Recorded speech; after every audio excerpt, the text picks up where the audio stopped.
ਉਹਨੇ ਕਹਿ ਦਿੱਤਾ ਐਸਐਚਓ ਉਹਨੇ ਖੁਦ ਸਾਨੂੰ ਕੀ ਗੱਲ ਕਹੀ ਸੀ ਤੇ ਸਾਡੇ ਘਰ ਰੇਟ ਕਰਨ ਆਇਆ। ਉਹਨੇ ਕਿਹਾ ਸੀ ਕਿ ਮੈਂ ਇਹਦਾ ਕਾਊਂਟਰ ਕਰਵਾ ਦੇਣਾ ਹੈ। ਮਤਲਬ ਬਦਮਾਸ਼ ਤੂੰ ਸਾਰਾ ਕੀ ਆ। ਸਾਡੇ ਬੱਚੇ ਬਦਮਾਸ਼ ਹੁੰਦੇ, ਸਾਡੇ ਬੱਚੇ ਇੰਜ ਨਾ ਮਾਰਦੇ।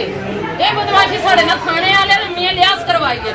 ਸਾਡੇ ਕੇਸ ਚੱਲਦੇ ਪਏ ਹਨ ਮਕਾਨ ਦੀ, ਸਿਰਫ ਥੋੜੀ ਸਾਰਾ ਮਾਮਲਾ ਸੀ, ਉਹਦੀ ਵਜ੍ਹਾ ਤੋਂ ਸਾਡੇ ਨਾਲ ਇਹਨਾਂ ਨੇ 400 ਅਸੀਂ ਥਾਣੇ 'ਚ 3-4 ਸਾਲ ਤੋਂ ਚੱਲ ਰਹੇ ਪਏ ਸਾਂ।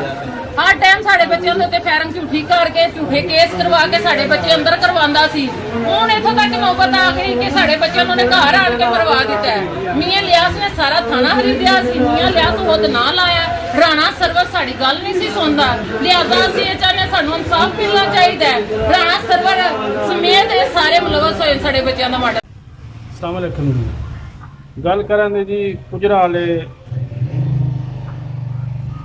इतनी बड़ी जुल्म की दास्तान लिखी गई है कल कि रात को एक घर दे विच एक बंदा जनाब मेरी दरवाज़ा तो टप के यानी दीवार तो टप के अंदर आया और अंदर आन के उन्हें कुंडी खोली है तो फिर बाहरों कोई 4-5 बंदे होर जिन्हों ने जाके कमरियां की तलाशी लैके ते सकिया भरावां नूं यानी उन्होंने घर च शादी सी और शादी वाले दिन जनाब मेरे सारे इकट्ठे सी ते उन्होंने ढूंढ के ते 2 सकिया भरावां नूं और 2 कज़न सन उन्होंने छातिया च फायर मारे ने। फिर कितने बड़ा जुल्म है कि जवान साला 20 तो 25 साल की एज दे विच किसी दे पुत्तर नूं या धी नाल इतना बड़ा जुल्म होवे। तुसीं क्या समझदे हो भी रियासत की कोई जिम्मेदारी नहीं है भी कि फैसलाबाद के विच एक बंदे ने खुदकुशी कर ली है कि भाई कर्जा नहीं दे सके। ठीक है, तो कर्जा क्यों नहीं दे सकिया कि रेट घट निकले ने कणक दे और पैसा सूद ते ज़्यादा लिया सी और कोई चांस नहीं सी नज़र आ रहे उन्होंने कि भाई किसी दौर च भी जाके मैं ला लवांगा। उन्हें खुदकुशी कर ली। ये बुज़दिली है। असी इस हक च नहीं आ भी कि खुदकुशी करना कोई हल है, लेकिन असल गौरमेंट दी जड़ियाँ जिम्मेदारियां ने कि इस मुल्क के विच कोई पुछण वाला ही नहीं है भी कि भाई पुलिस की जी कारकर्दगी है कि भाई गुजराले दे विच अगर किसी बंदे नाल इतना बड़ा सरेआम जड़ा है वो जुल्म हो जाता है तो वो दुश्मन जनाब मेरी दंदराने फिरते ने पे एक भी बंदा उतों गिरफ्तार नहीं होया और जोड़े को गिरफ्तार होए है उस कतल नाल ताल्लुक ही कोई नहीं। वो सिर्फ कागजी कार्रवाई इस वास्ते की गई है ताकि दसिया जाए कि भी असी जड़ा है वो बंदा फड़ लेंगे। उन्होंने ताल्लुक जिन्हों का है वो पता नहीं कितने ने। ठीक है, तो देखो वो माँ जड़ी बेचारी जनाब मेरी कलपदी है भी रोंदी है भी चीखदी है भी ਉਹਦੀ ਜ਼ਿੰਦਗੀ उजड़ गई। ठीक है, ਜਿਹਦੇ जवान 2 पुत्र मार दिते जान और वेड़े ढल के कोई बंदा यानी अपने घर च भी सेफ नहीं अभी बाहर से बाहर है ना घर विच भी सेफ नहीं उन्हें की करना।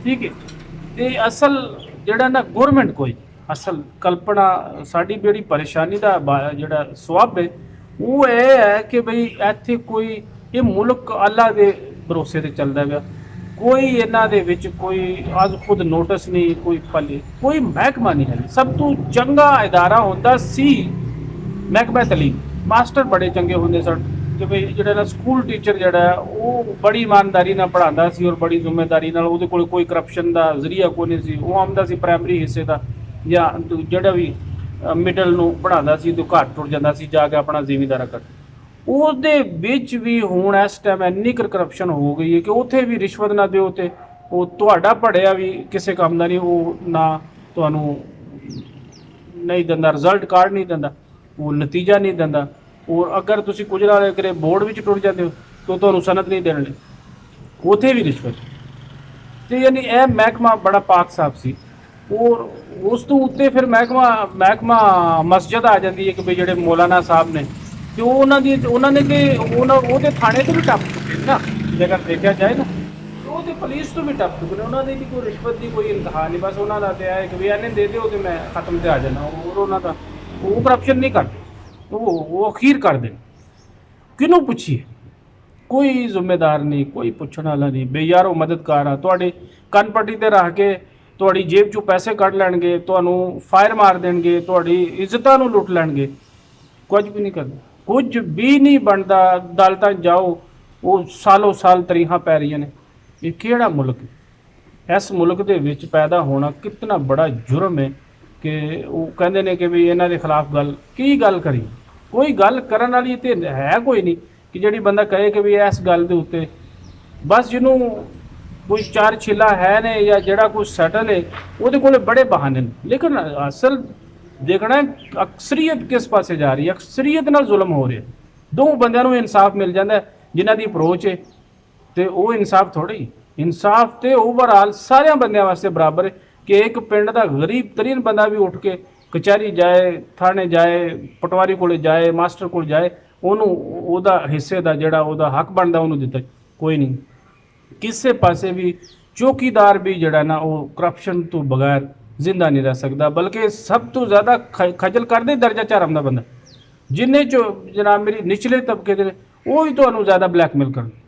ਉੱਤੇ ਜਾ ਕੇ ਤੇ ਉਹਨਾਂ ਨੇ ਉੱਤੇ ਵਾਲਿਆਂ ਨੂੰ ਵੀ ਉਹ ਥੱਲੇ ਵਾਲਿਆਂ ਨੇ ਜੱਜ ਸਿਖਾਈ ਕਿ ਇੰਝ ਪੈਸੇ ਲਈਦੇ ਨੇ। ਉਹ ਕਹਿੰਦਾ ਠੀਕ ਹੈ ਤੂੰ ਵੀ ਲੈ ਮੈਨੂੰ।